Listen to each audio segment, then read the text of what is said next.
Assalamualaikum warahmatullahi wabarakatuh. Selamat pagi kawan-kawan mahasiswa. Kita ketemu lagi pada acara kuliah melanjutkan etika bisnis. Jadi di sini saya melanjutkan mata kuliah yang sebelumnya disampaikan oleh Bapak Kunto, dan pada saat ini saya akan mengampu beberapa mata kuliah setelah ujian tengah semester. Nah, pada pertemuan yang ke-9 ini ya, di materi etika bisnis, kita akan bersama-sama membahas tentang apa itu etika produksi. Nah, rekan-rekan semuanya, harapannya setelah mengikuti kegiatan kuliah dengan topik etika produksi, kawan-kawan semua bisa memahami bagaimana nilai ataupun norma yang berlaku di dalam proses produksi ya, yang beretika, yang memang di dalamnya itu memberikan satu perlindungan ya, baik bagi konsumen maupun pada karyawan perusahaan sendiri. Nah, rekan-rekan mahasiswa juga akan memahami ya, diharapkan bisa memahami permasalahan-permasalahan apa yang terjadi di dalam etika produksi. Teman-teman semuanya, jadi etika ya dalam berbagai kegiatan ekonomi itu sebenarnya paling tidak itu ada 5 ya. Yang pertama ada etika produksi, etika pemasaran, etika konsumen, etika lingkungan, dan etika hubungan antar perusahaan. Nah, ini semuanya nanti kita akan pelajari semuanya.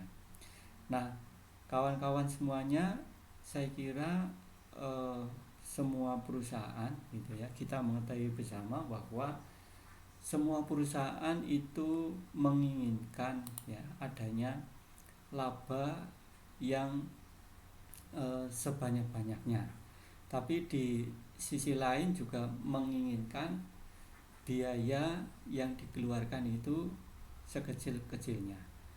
Karena ada dua kepentingan ini ya, ingin mencari laba yang sebesar-besarnya, kemudian dengan menggunakan atau mengeluarkan biaya yang sekecil-kecilnya, ini menyebabkan perusahaan itu akan berpikir keras ya, berpikir keras bagaimana supaya kepentingan ini itu bisa tercapai,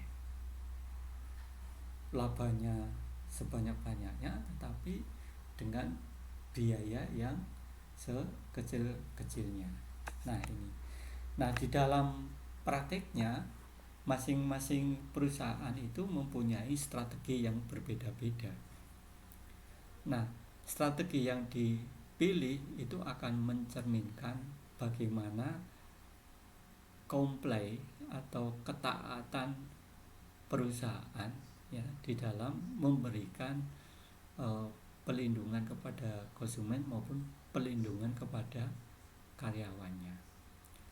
Jangan sampai karena alasan mencari laba yang sebanyak-banyaknya, kemudian juga dengan menggunakan biaya sekecil-kecilnya itu mengorbankan berbagai macam pihak. Yang pertama adalah konsumen. Konsumen itu memperoleh produk yang istilahnya itu tidak sesuai dengan standar karena akibat dari efisiensi produksi, bahannya dikurangi, kualitasnya, proses produksi tidak melalui proses quality kontrol. Pengemasannya itu kualitasnya kurang bagus ya karena mengurangi biaya pengemasan ya. Padahal itu membahayakan apabila dikonsumsi, karena pengemasan yang buruk itu menyebabkan kualitas produk itu menjadi turun kualitasnya seiring dengan bertambahnya umur produk tersebut. Nah, ini dari sisi konsumen. Sementara dari sisi karyawan, tenaga kerja, ada banyak perusahaan yang juga tidak memperhatikan hak-hak ya karyawan. Karyawan dipaksa untuk memproduksi ya sebanyak-banyaknya. Karena kan asumsinya kalau produksinya banyak dan terjual banyak, otomatis labanya itu juga akan banyak. Perusahaan tidak mengingat ya, bahwa kemampuan ya dari karyawan itu mempunyai keterbatasan. Ketika disuruh untuk produksi sebanyak-banyaknya ya, sementara di sisi lain ada aturan ya tentang tenaga kerja ya yang membatasi ya jam kerja satu hari itu 8 hari kerja. Nah, kemudian kita memberikan satu pressure atau tekanan banyak lembur tanpa memberikan satu kompensasi. Nah, ini bisa dikatakan bahwa perusahaan tersebut itu tidak sesuai dengan etika. Nah, ini latar belakang ya mengapa kita harus mempelajari dan memahami etika produksi. Nah, ini untuk mengatur ya kepentingan perusahaan untuk mencari laba yang sebanyak-banyaknya, kemudian juga menggunakan biaya yang sekecil-kecilnya, itu akan dibatasi oleh sebuah etika. Etika ini membatasi perilaku maupun strategi perusahaan, meskipun perusahaan itu mempunyai dua kepentingan tersebut ya. Perusahaan ketika dia memegang ya etika ya norma, itu tentu perusahaan tersebut tidak akan menghalalkan segala cara demi memenuhi ya dua kepentingan tadi, yaitu mencari laba yang sebesar-besarnya, kemudian mengeluarkan biaya yang sekecil-kecilnya. Nah, kita akan membahas ya sebenarnya etika produksi itu secara konseptual itu seperti apa. Ya, etika produksi itu sebenarnya pada intinya adalah sebuah ya norma ya atau kaidah yang mengatur proses produksi, proses penciptaan suatu produk yang harapannya itu bisa laku di pasaran, kemudian juga bisa memberikan manfaat ya bagi konsumen, memberikan nilai atau value ya kepada konsumen, dan harapannya perusahaan itu mendapatkan satu kompensasi yang layak dalam bentuk penerimaan karena produknya itu terjual. Tapi harus ingat bahwa dibatasi oleh sebuah etika yang namanya etika produksi. Jadi harapannya produk-produk yang dihasilkan ya itu tidak bertentangan dengan etika yang ada dan layak dijual. Nah, ini secara konseptual ya. Nah, aspek nilai dari suatu produk itu pada intinya itu tidak boleh merugikan ya pihak lain ya. Yang kita harapkan bahwa produk yang dihasilkan itu benar-benar bisa memberikan manfaat dan nilai tambah. Kenapa konsumen itu harus memperoleh manfaat dan nilai tambah, karena konsumen itu sudah memberikan satu pengorbanan. Pengorbanannya itu apa? Ia membayar dalam satu jumlah nilai uang tertentu untuk membayar ya produk yang kita beli ya. Prinsipnya perusahaan harus memberikan imbal balik dalam bentuk memberikan manfaat dan nilai tambah. Nah, kode etik produksi ini itu semacam menjadi satu kriteria atau persyaratan ya dari produk yang kita ciptakan ya. Itu bisa menjadi satu acuan. Jadi etika produksi itu menjadi acuan ya di dalam kita melakukan penilaian produksi. Apakah produksi itu sudah benar atau tidak dalam aspek apa saja, kualitas bahan baku ya, kemudian proses produksinya, kemudian tipe produksi, kemasan, kualitas produksi, dan legalisasi produknya. Jadi diharapkan ya perusahaan itu semestinya adalah kualitas bahan bakunya yang digunakan itu adalah kualitas yang baik, proses produksinya itu dilakukan secara benar, yang dalam proses manufaktur misalnya kalau dalam hal makanan berarti harus higienis ya, di dalamnya harus melewati suatu quality control yang baik. Kemudian di dalam proses produksi ini juga tidak mengorbankan ya karyawan-karyawan dari perusahaan yang ada, karena etika produksi itu harus mempertimbangkan ya paling enggak itu dua pihak utama yang harus diperhatikan, yaitu konsumen dan secara internal sendiri yaitu karyawan dalam bidang produksi. Kemudian tipe-tipe produk ya yang diharapkan itu juga tidak bertentangan ya dengan nilai-nilai yang berlaku di dalam masyarakat. Kalau masyarakatnya itu misalnya kalangan Islam, Muslim, ya paling tidak tipe produknya adalah tipe produk yang halal. Itu misalnya seperti itu.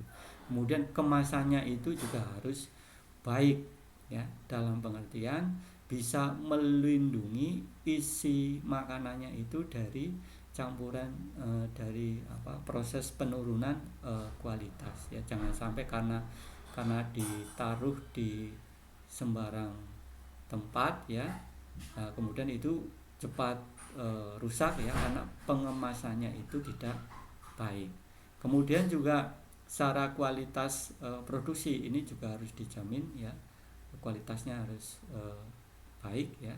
Kemudian secara legalisasi produk ini juga harus tidak boleh bertentangan dengan hukum-hukum tertulis yang berlaku di negara Indonesia itu. Jadi menjual produk itu juga harus sesuai dengan hukum. Tidak boleh kita memproduksi sabu-sabu. Ya, itu sabu-sabu itu bertentangan dengan hukum, ekstasi ya dan sebagainya. Itu adalah produk-produk yang tidak legal, sehingga kita tidak boleh memproduksi ya. Kalau kita mematuhi ya etika produksi, kita tidak boleh ya membuat satu produk yang memang bertentangan dengan hukum-hukum tertulis yang berlaku di Indonesia. Nah, ini saya mengulangi lagi ya bahwa sering ya di dalam permasalahan ya di dalam etika produksi ya intinya itu. Jadi perusahaan itu hanya memikirkan bagaimana cara mencari keuntungan tanpa memperhatikan satu pelakuan yang adil ya pada konsumen. Nah, saya tambahi bukan hanya pada konsumen saja, tetapi juga mestinya juga harus pelakuan adil terhadap karyawan. Karyawan itu istilahnya itu tidak boleh dikerja rodikan ya, karena kemampuan manusia itu batas ya, apalagi tanpa memberikan ya hak-hak ya dari tenaga eh, kerja. Nah, ini sesuatu yang memang sering terjadi. Ya namanya orang itu punya, perusahaan itu punya kepentingan ya. Kadang-kadang itu memang menghalalkan segala cara. Nah, ini yang tidak diperbolehkan. Nah, saya mencontohkan ya, misalnya pelanggaran-pelanggaran ya di dalam etika produksi.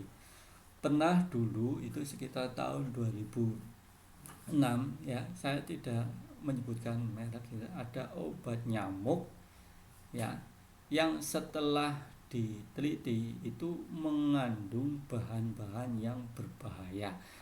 Padahal produk itu sudah beredar ya di masyarakat. Nah, setelah diteliti ya oleh lembaga-lembaga yang berwenang, ternyata itu mengandung bahan-bahan yang berbahaya. Ya, artinya kalau itu terhirup oleh manusia ya dalam jangka waktu tertentu, itu akan berdampak negatif ya terhadap kesehatan. Nah, otomatis kita bisa mengatakan ya perusahaan-perusahaan itu tidak mempunyai etika karena menggunakan bahan-bahan yang berbahaya, dan itu pernah terjadi ya, dan barangkali dari kita semua ini ya yang ikut mata kuliah etika produksi ya jangan-jangan juga pernah menggunakan ya obat nyamuk tersebut dan pernah terpapar, namun kita tidak pernah menyadarinya setelah ada satu pengumuman resmi ya dari pihak yang mempunyai wewenang ya. Kemudian dalam contoh yang lain ya, misalnya beli mobil baru ya, kemudian ditemukan remnya itu tidak bekerja dengan baik, atau sistem keamanan ketika terjadi kecelakaan itu tidak berfungsi secara optimal. Ini kan ada semacam kesalahan-kesalahan produksi ya yang dilakukan. Nah, itu kalau itu dibiarkan itu akan membahayakan konsumen yang menggunakan mobil tersebut. Nah, perusahaan-perusahaan yang profesional yang telah menyadari adanya kesalahan tersebut itu harus melakukan recall ya terhadap produk-produk yang sudah dibeli atau yang sudah beredar di kalangan masyarakat. Recall itu maksudnya adalah untuk memperbaiki ya produk-produk yang tadi ditemukan ya kesalahan-kesalahan dalam proses produksi. Nah, ini kalau perusahaan-perusahaan yang sudah profesional dan mapan ya. Pertanyaannya itu apakah semua perusahaan itu juga melakukan hal yang sama? Karena melakukan recall itu juga membutuhkan satu biaya dan waktu ya. Barangkali mungkin ada perusahaan-perusahaan yang memang sengaja membiarkan karena dia itu tidak mau mengeluarkan uang lagi untuk memperbaiki, mengganti suku cadang dan sebagainya. Dan kita nggak tahu produk-produk yang beredar yang kita konsumsi sekitar kita apakah memang sudah benar-benar sesuai dengan standar keamanan ataukah tidak. Nah, ini kembali lagi ya kepada perilaku etis ya dari masing-masing perusahaan ya di dalam proses produksi. Nah, contoh yang lain misalnya kawan-kawan ya mahasiswa juga pernah mendengar misalnya ada bakso yang dagingnya itu dicampur dengan daging bukan sapi ya. Nah, ini sering juga ini ya di koran atau di medsos ya atau di TV ya, berita-berita yang dicampur dengan daging tikus gitu. Nah, ini merupakan perilaku yang tidak etis ya, tidak etis yang dilakukan oleh para produsen ya di dalam proses uh, produksi. Nah, ini fenomena ini saat ini mungkin banyak terjadi ya di lapangan, hanya karena kita tidak mengetahui ya secara detail sehingga itu bisa beredar ya di tingkatan masyarakat. Nah, sekarang kita akan membahas tentang bagaimana sih ya kriteria produk yang etis itu. Jadi produk yang disebut sebagai produk yang etis itu kriterianya bagaimana? Itu paling tidak itu ada beberapa kriteria, yakni bahwa produk tersebut itu ya harus dibuat atas dasar ya kejujuran ya dan rasa tanggung jawab ya, tidak jujur menggunakan eh, apa jenis daging ya, kemudian juga merasa tidak bertanggung jawab. Nah, ini produknya itu tidak etis ya, kita menyebutnya seperti itu. Jadi kalau prinsip awal ya kejujuran itu dipegang, saya kira seorang produsen itu tidak akan membuat satu produk yang tidak etis kemudian dijual ke masyarakat luas. Nah, kalau hal seperti ini terjadi, lah yang rugi itu adalah konsumen sudah bayar ya, keluar uang ya, tetapi disuguhi dengan produk-produk yang tidak jujur atau palsu, yang sebenarnya kalau kita tahu ya isinya kan kita itu tidak mungkin membeli jijik kan, nggak mungkin. Nah, ini produsen itu keluar ya dari prinsip eh, kejujuran.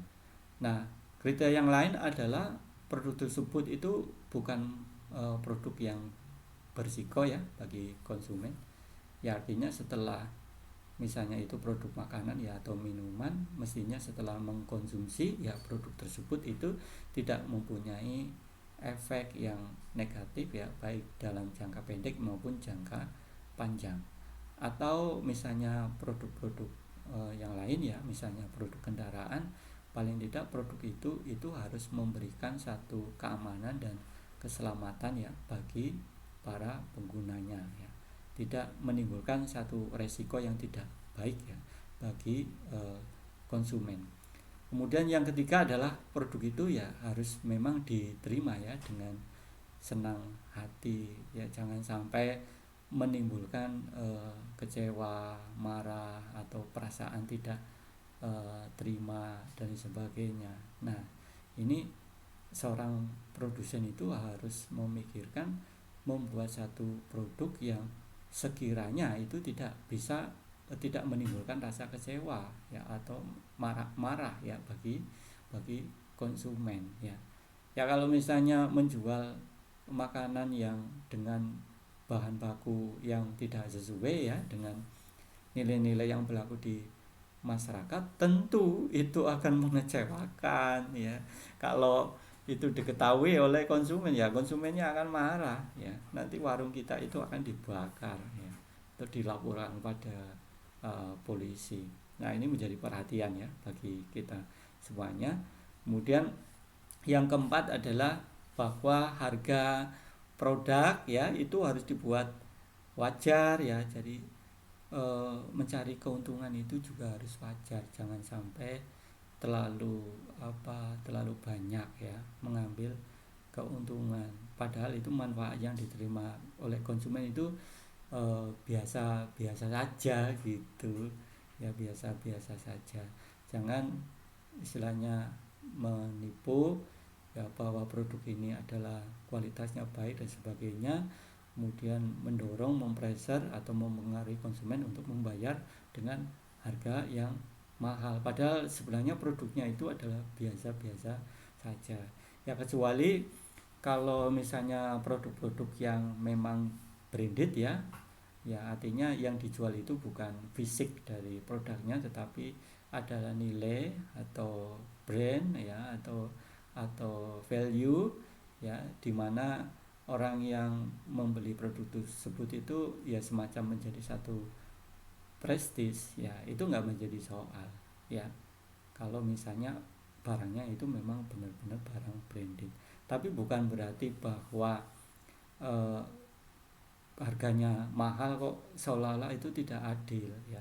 Tidak, karena eh, para produsen barang-barang branded itu sudah investasi dalam jangka panjang dalam hal promosi ya. Promosinya itu sudah menghabiskan ya biaya yang banyak, sehingga layak ya ketika itu dimasukkan di dalam komponen harga jual kemudian menjadi lebih mahal ya.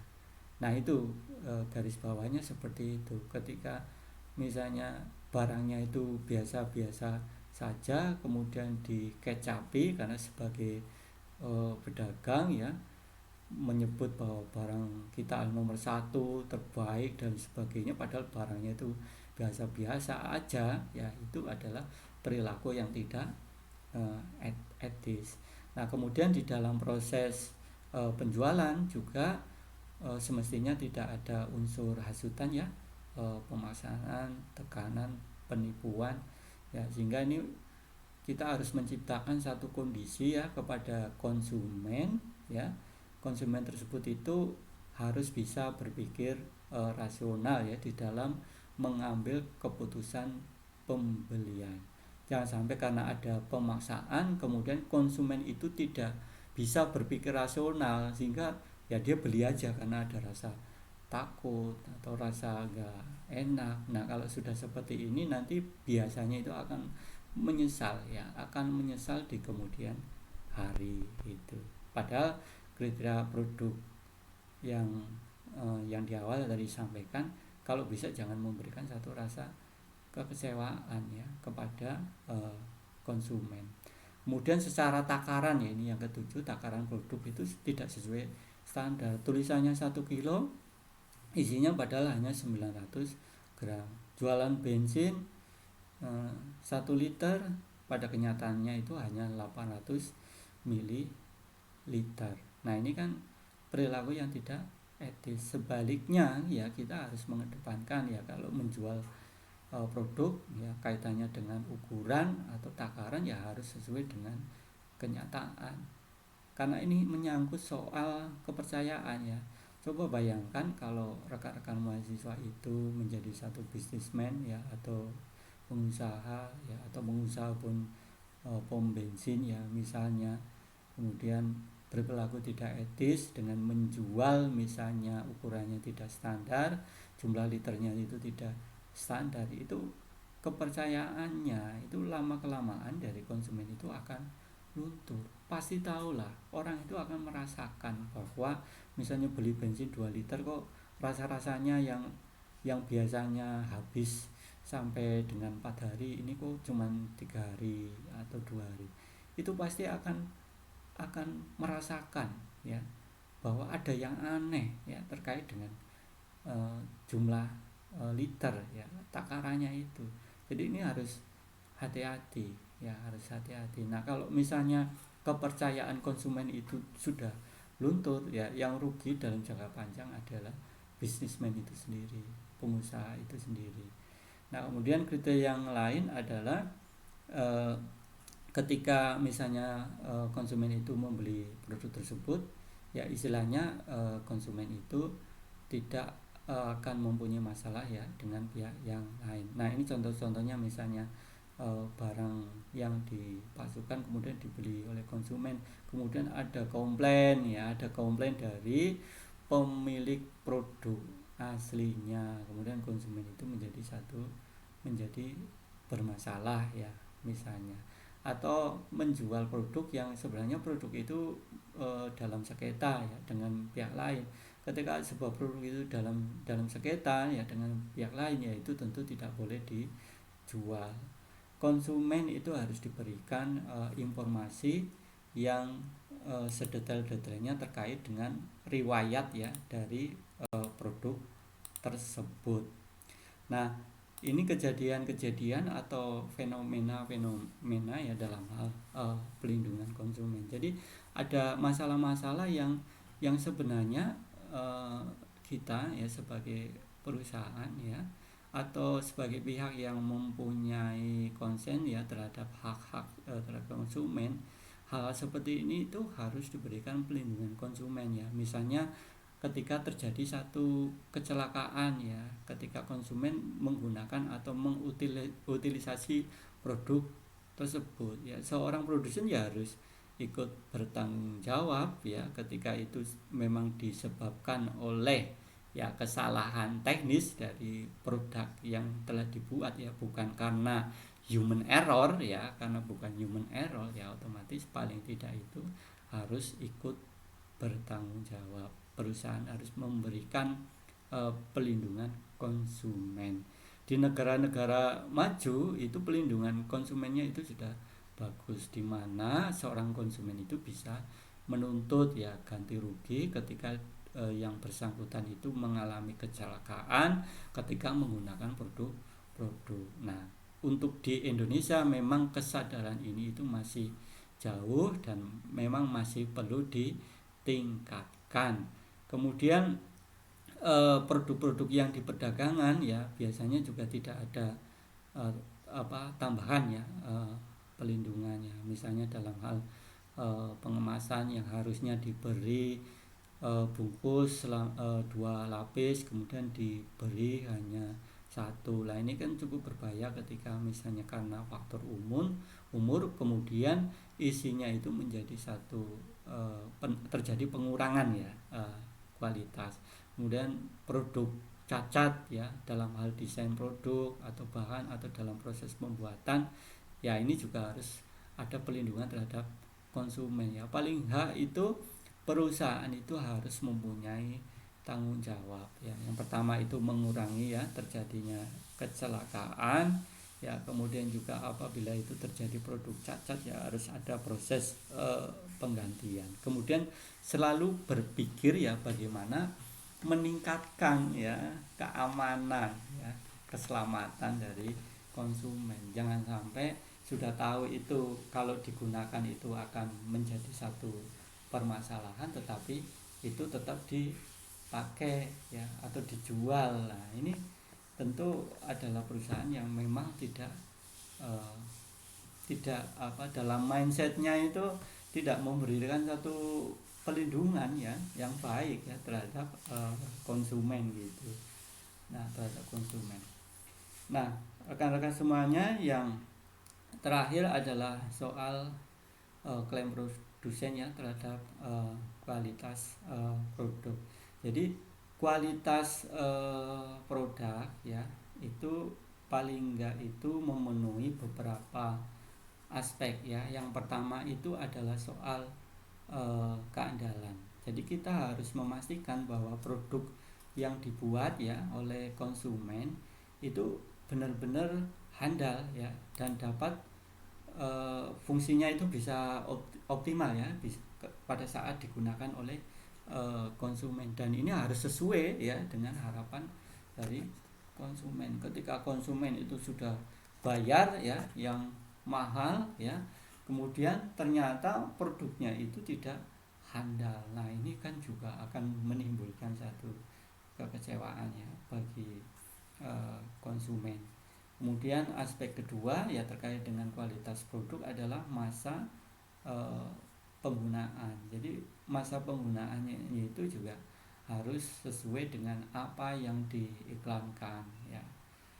Misalnya produknya dikatakan awet ya, ada garansi 5 tahun ya, ini harus benar-benar produk yang kita jual ya harus paling tidak itu setelah 5 tahun baru rusak-rusak, itu menjadi persoalan. Tapi pada saat 1 tahun ya sampai 5 tahun itu mestinya tidak ada kerusakan yang berarti ya, berarti jangan sampai baru 1 tahun itu sudah pada rusak ya.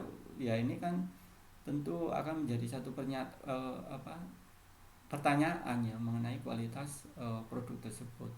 Nah, Mas dan Mbak tentu ingat waktu sedang booming ya adanya penjualan motor-motor ya, motor-motor Cina itu ya.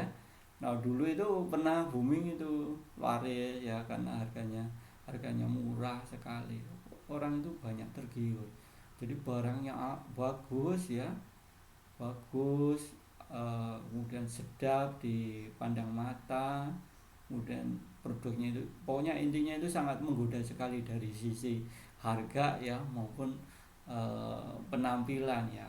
Nah pada saat itu hampir ya banyak konsumen yang berpindah ya dari konsumen motor Jepang ke motor Cina misalnya. Tetapi setelah ada masa penggunaan ya motor tersebut itu di tengah perjalanan juga banyak yang mengalami rusak, rantainya putus, kemudian bagian komponen yang cepat berkarat, kemudian banyak yang mogok lah. Ini juga menjadi salah satu aspek ya kualitas produk ya pada masa penggunaannya itu.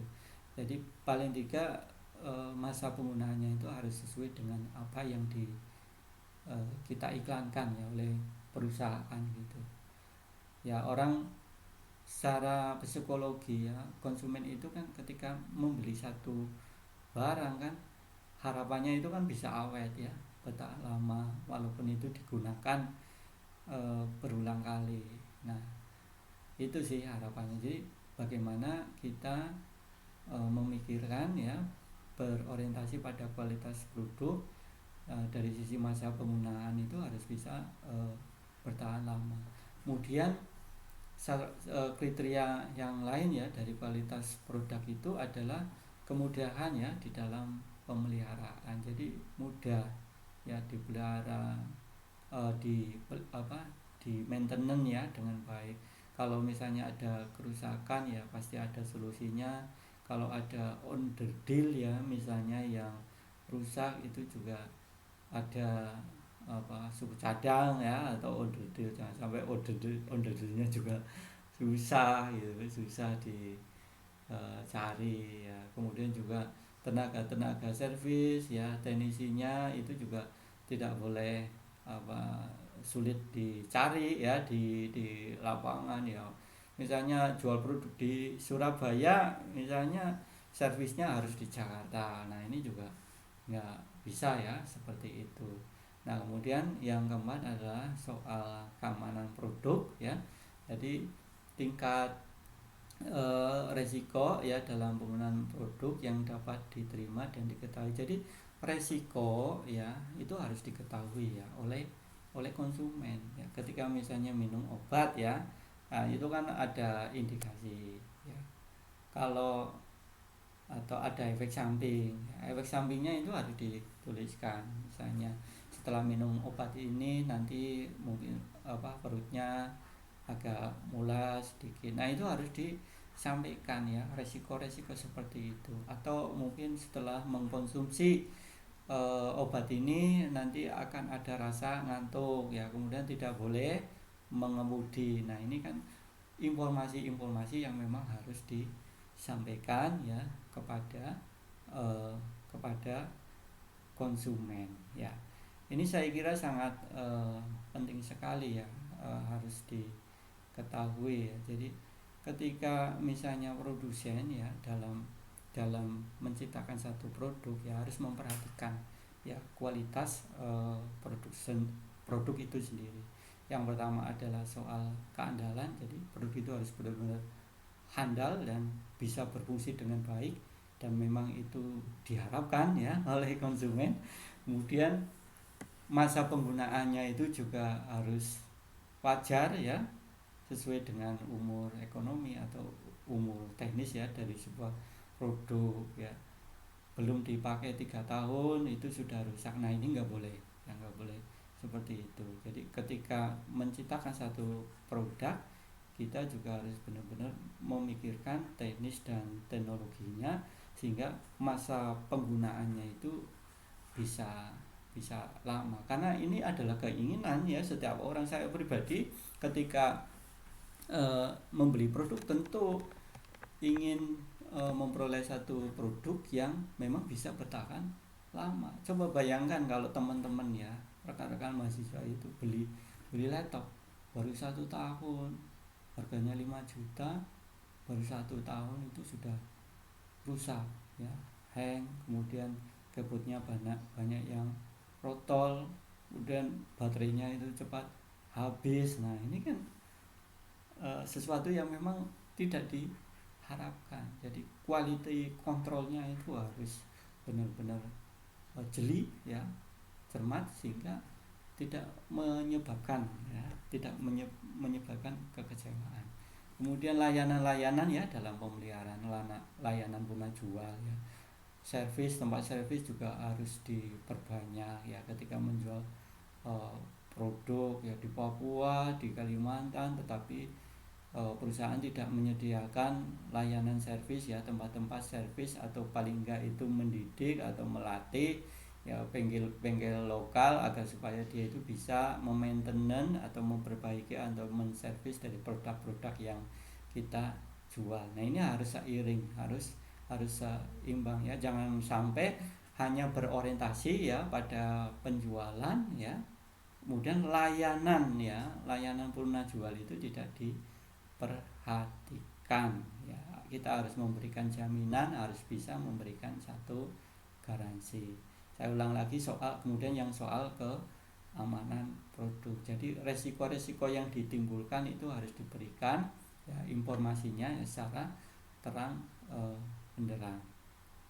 Saya kira ini ya teman-teman semuanya ya untuk kuliah hari ini. Jadi saya bisa menyimpulkan ya pada intinya ya kaitannya dengan etika produksi ya, etika produksi.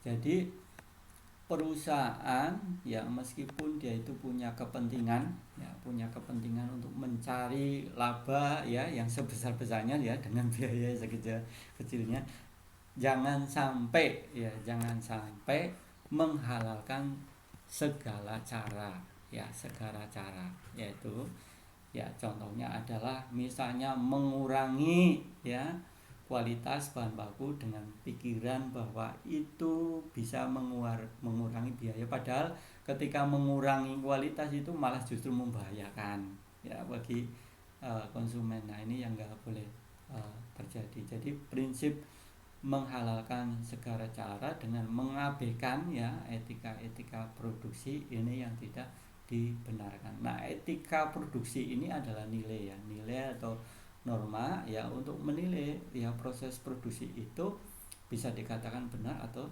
tidak. Itu intinya, baik dalam proses pemilihan kualitas bahan baku, kemudian juga prosesnya, kemudian juga harganya. Nah ini harus istilahnya diperhatikan ya, karena ini juga sebenarnya bermanfaat juga ya, kembali lagi kepada perusahaan. Ketika perusahaan itu menerapkan ya etika produksi ya, trust atau kepercayaan konsumen itu juga akan tetap terjaga ya dalam jangka panjang ya. Konsumen itu loyalitasnya itu bisa kita harapkan, padahal kunci perolehan keuntungan ya dalam jangka panjang itu adalah loyalitas ya, loyalitas konsumen ya itu sendiri. Saya kira ini ya rekan-rekan mahasiswa ya untuk kuliah pada kesempatan kali ini ya. Ini kuliah online ya. Harapannya sekali lagi saya garis bawahi teman-teman yang pertama itu harus bisa menjelaskan ya apa itu etika produksi ya. Etika produksi itu adalah ya norma ya atau nilai ya, untuk menilai apakah proses produksi itu istilahnya bisa dikatakan benar atau tidak ya, meskipun perusahaan ya itu tujuannya adalah untuk mencari satu keuntungan, tapi pada prinsipnya adalah perusahaan harus bisa menghasilkan satu produk yang etis ya, yang etis. Nah tadi saya sudah menyampaikan kriteria produk yang etis itu bagaimana ya. Saya kira ini yang dapat kami sampaikan ya. Jangan lupa absen presensi ya, presensi di OCW ya. Kemudian kalau misalnya ada pertanyaan ya, silakan saja bisa disampaikan ya kapan saja ya melalui WA group. Kemudian jangan lupa juga ya di YouTube ya, itu bisa diberikan satu, teman-teman harus bisa ngechat hadir ya. Jadi misalnya nama, NIM, hadir. Nah, itu supaya saya bisa mengontrol bahwa rekan-rekan itu juga menyimak ya apa yang saya sampaikan melalui kuliah online ini. Saya kira itu yang dapat kami sampaikan ya. Sampai ketemu lagi ya pada pertemuan selanjutnya ya. Terima kasih. Assalamualaikum warahmatullahi wabarakatuh.